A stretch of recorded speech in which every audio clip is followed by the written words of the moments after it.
Hey guys, I'm gonna take that blue shirt off because it's getting hot in here without the AC running.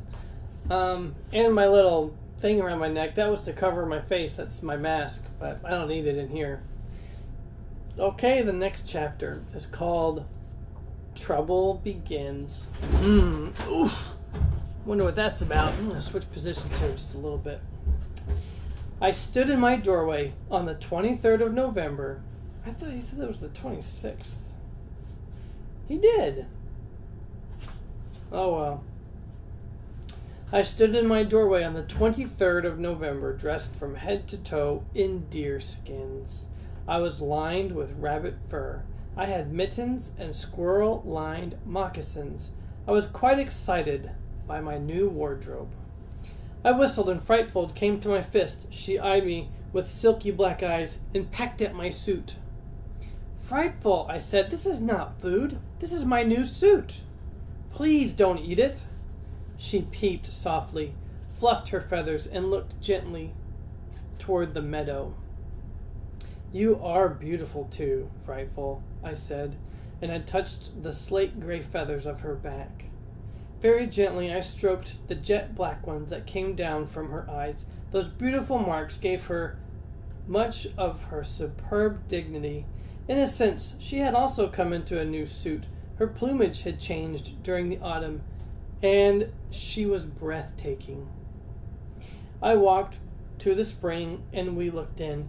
I saw us quite clearly, as there were no longer any frogs to plop in the water and break the mirror with circles and ripples.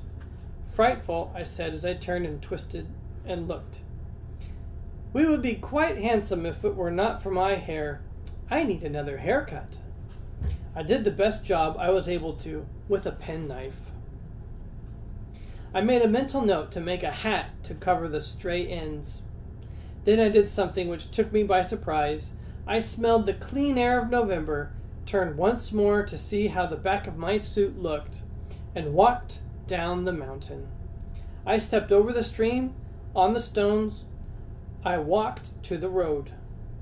Before I could talk myself out of it, I was on my way to town. As I walked down the road, I kept pretending I was going to the library, but it was Sunday, and I knew the library was closed. I tethered Frightful just outside town on a stump. I didn't want to attract any attention. Yeah, I bet he does attract attention. He's wearing a deerskin suit. Kicking stones as I went and whistling. I walked to the main intersection of town as if I came every Sunday. I saw the drugstore and began to walk faster, for I was beginning to sense that I was not exactly what everybody saw every day. Eyes were upon me longer than they needed to be. By the time I got to the drugstore, I was running. I slipped in and went to the magazine stand. I picked up a comic book and began to read. Footsteps came toward me. Below the bottom pictures, I saw a pair of pants and saddle shoes. One shoe went tap, tap. The feet did kind of a hop step, and I watched them walk to the other side of me. Tap, tap, tap again. A hop step, and the shoes and pants circled me. Then came the voice. Well, if it isn't Daniel Boone. I looked into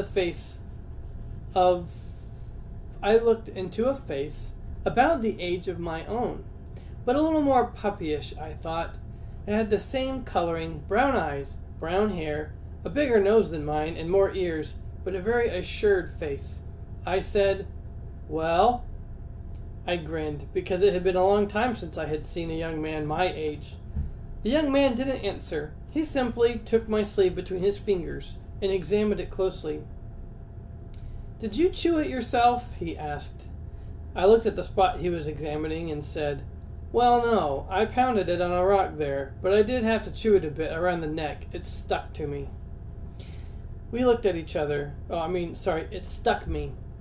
So the leather, it's really stiff when it dries, and that's why you chew on it and hit it with rocks to break it up and make it soft. So what he's saying is that on the sleeves, it was good enough to just hit it with a rock and beat it soft, but he actually chewed it with his teeth around his neck because in the dry spots, it was like pokey. So He chewed the neck to make it soft around his neck. Okay. We looked at each other then. I wanted to say something, but I didn't know where to begin. He picked at my sleeve again. My kid brother has one that looks more real than that thing. What do you got that on for? I looked at his clothes. He had on a nice pair of gray slacks, a white shirt opened at the neck, and a leather jacket. As I looked at these things, I found my voice. Well, I'd rip anything like you have on all to pieces in about a week. He didn't answer. He walked around me again.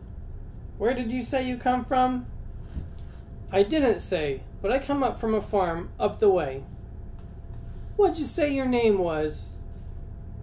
Well, you called me Daniel Boone. Daniel Boone, eh? He walked around me once more, then peered at me. You're from New York. I can tell the accent. He leaned against the cosmetic counter. Come on now, tell me. Is this what the kids are wearing in New York now? Is this gang stuff? I'm hardly a member of a gang, I said. Are you? Out here? Nah, we bowl. The conversation went to bowling for a while. Then he looked at his watch.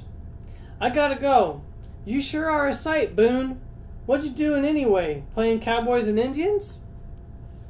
Come on up to the Gribbly farm and I'll show you what I'm doing. I'm doing research. Who knows when we're all going to get blown to bits.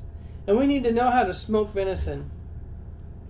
Gee, you New York guys sure can double talk. What does that mean? Burn a block down? No, it means smoke venison, I said. I took a piece out of my pocket and gave it to him. He smelled it and handed it back. Man, he said, what do? Eat it? I sure do, I answered. I don't know whether to send you home to play with my kid brother or call the cops. He shrugged his shoulders and repeated that he had to go. As he left, he called back, The Gribbly farm? Yes, come on up if you can find it. I browsed through the magazines until the clerk got anxious to sell me something and I wandered out. Most of the people were in church. I wandered around the town and back to the road. It was nice to see people again. At the outskirts of the town, a little boy came bursting out of a house with his shoes off, and his mother came bursting out after him. I caught the little fellow by the arm and held him until his mother picked him up and took him back. As she went up the steps, she stopped and looked at me. She stepped toward the door, and then walked back a few steps to look at me again. I began to feel conspicuous and took to the road to my mountain. I passed the little old strawberry lady's house. I almost went in, and then something told me to go home. I found Frightful, untied her, stroked her creamy breast feathers, and spoke to her. Frightful, I made a friend today. Do you think that is what I had in mind all the time? The bird whispered. I was feeling sad as we kicked up the leaves and started home through the forest. On the other hand, I was glad I had met Mr. Jacket, as I called him. I never asked his name. I liked him, although we hadn't even had a fight. All the best friends I had, I always fought. Then got to like them after the wounds healed. The afternoon darkened. The nuthatches that had been clicking around the trees were silent. The chickadees had vanished. A single crow called from the edge of the road. There were no there were no insects singing. There were no catbirds or orioles or vireos or robins. Frightful, I said. It is winter. It is winter, and I've forgotten to do a terribly important thing. Stack up a big wood pile.